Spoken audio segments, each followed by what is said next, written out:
अस्सलाम वालेकुम। कभी ये सोचा है कि कामयाबी का असल राज वो फॉर्मूला क्या है जो कभी पुराना नहीं होता? आज हम कुरान पाक की गहराइयों में, ख़ास तौर पर सूरतुल अनफाल की रोशनी में, कामयाबी के उसी लाजवाल उसूल को समझने की कोशिश करेंगे। ये सिर्फ एक तारीखी सबक नहीं, बल्कि एक ऐसा फॉर्मूला है जो आज भी हमारी ज़िंदगियों में इनकलाब ला सकता है। तो आइए बात शुरू करते हैं एक बुनियादी सवाल से। कामयाबी का असल मतलब क्या है? क्या ये सिर्फ ज़्यादा तादाद, ज़्यादा ताकत या दुनियावी वसाइल का नाम है? अक्सर हम ऐसा ही सोचते हैं, है ना? लेकिन क्या हो अगर कामयाबी का असल राज कुछ और हो? कुछ ऐसा जो इन सब चीज़ों से कहीं ज़्यादा गहरा और पायदार है। चलें इसी सवाल के साथ आगे बढ़ते हैं। इस सवाल का जवाब ढूंढने के लिए हमें तारीख के एक ऐसे मोड़ पर चलना होगा जो सिर्फ एक जंग नहीं बल्कि असल ताकत की हकीकत पर एक मुकम्मल मास्टर क्लास है। जी हाँ, हम बात कर रहे हैं ग़ज़वा-ए बदर की। देखते हैं कि ये अजीम वाक़या हमें कामयाबी के बारे में क्या सिखाता है। ज़रा तसव्वुर कीजिए, एक तरफ मुट्ठी भर निहते मुसलमान, तादाद में कम, वसाइल न होने के बराबर, और दूसरी तरफ एक विशाल लश्कर जो हर तरह के जंगी साजो सामान से लैस है। अगर सिर्फ ज़ाहिरी असबाब को देखा जाए तो नतीजा बिल्कुल वाज़ेह था, शिकस्त यकीनी नज़र आ रही थी। और यहीं पर हमें दो बिल्कुल मुख्तलिफ तस्वीरें नज़र आती हैं। एक तरफ है ज़ाहिरी असबाब, थोड़े लोग, कम वसाइल और इंसान की महदूद मंसूबाबंदी। लेकिन पर्दे के पीछे एक और ही हकीकत काम कर रही थी। अल्लाह की मदद, उसकी गैबी नुसरत और वो अजीम हिकमत जिसके सामने हर मंसूबाबंदी हैच है। यही वो ताकत थी जिसने नामुमकिन को मुमकिन कर दिखाया। तो बदर का सबसे बड़ा और फैसला कुन सबक क्या है?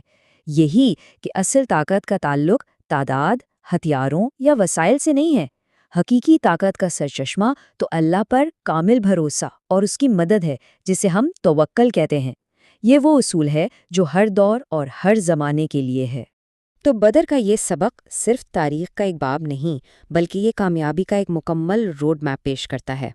आइए अब इन बुनियादी उसूलों को एक एक करके समझते हैं जो इस वाक़े से हमें मिलते हैं और जो आज भी हमारी रहनुमाई कर सकते हैं। ये हैं कामयाबी के वो 4 सुतून। सबसे पहला, अल्लाह पर तवक्कल, यानी हर हाल में सिर्फ उसी पर भरोसा। दूसरा, इताअत रसूल सल्लल्लाहु अलैहि वसल्लम, जो कामयाबी की गारंटी है। तीसरा, इत्तेहाद और नज़्म-ओ-ज़ब्त, क्योंकि असल ताकत इज्तमाइयत में है। और चौथा, अमानतदारी, जो माशरे में एतमाद की बुनियाद रखती है। और जब हम अमानत की बात करते हैं ना, तो इसका मतलब सिर्फ किसी के पैसे वापस करना नहीं है। इसका दायरा बहुत वसी है। हमारी सेहत, हमारा वक्त, हमारी सलाहियतें, हमारा ओहदा, ये सब कुछ, हर नेमत अल्लाह की तरफ से एक अमानत है और हमें इन सब का हिसाब देना है। ठीक है, उसूल तो हमने समझ लिए, मगर अब सवाल ये है कि इन्हें अपनी ज़िंदगी में नाफिज कैसे करें। आइए अब इस रास्ते पर चलने के लिए कुछ अमली नुकात देखते हैं, यानी वो काम जो करने हैं और वो चीज़ें जिनसे हर हाल में बचना है। करने के कामों की फहरिस्त बिल्कुल वाज़ेह है। हर चीज़ को अल्लाह की अमानत समझकर इस्तेमाल करना, मुश्किल वक्त में असबाब के बजाय अल्लाह पर तवक्कल करना, अल्लाह और उसके रसूल सल्लल्लाहु अलैहि वसल्लम की मुकम्मल इताअत को अपना शिआर बनाना, अपनी टीम, अपने इदारे में नज़्म-ओ-ज़ब्त को मजबूत करना, अमानतदारी को अपनी पहचान बनाना और इत्तेहाद को हर कीमत पर कायम रखना। और दूसरी तरफ ये वो काम हैं जिनसे बचना लाजिम है। माल की मोहब्बत में इतना अंधा हो जाना कि इंसाफ का दामन हाथ से छूट जाए, अपनी कामयाबियों और वसाइल पर गुरूर करना, टीम वर्क और इज्तिमाई नज़्म को कमज़ोर करना, ख़यानत और बददयांती को मामूली समझना, और आपस में इख्तलाफ और इंतशार को हवा देना। ये वो रास्ते हैं जो सीधे नाकामी की तरफ ले जाते हैं। अब तक हमने उसूलों और अमली इक़दामात को देखा, लेकिन असल तब्दीली का सफ़र तब शुरू होता है जब हम इन उसूलों का आईना अपने सामने रखते हैं। आइए खुद से चंद बहुत अहम और गहरे सवालात पूछें। पहला सवाल, जब कोई कामयाबी हासिल होती है, कोई मंजिल मिलती है, तो दिल में पहला ख्याल क्या आता है?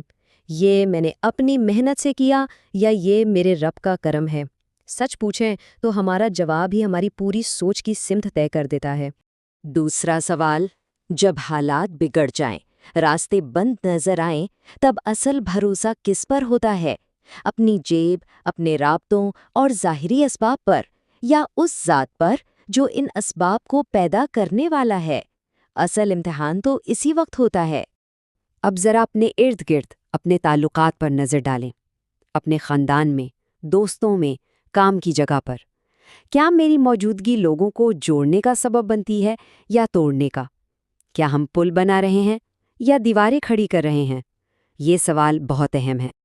اور آخر میں وہ سوال جو شاید سب سے مشکل ہے، جب کبھی اصول اور ذاتی فائدے میں ٹکراؤ ہو، جب دین ایک راستے کا تقاضا کرے اور دنیا دوسرے راستے کا، تو ہمارا قدم کس طرف اٹھتا ہے، ہمارا انتخاب کیا ہوتا ہے؟ کامیابی کا قرآنی فارمولا دراصل انہی سوالوں کے سچے جوابات میں چھپا ہے۔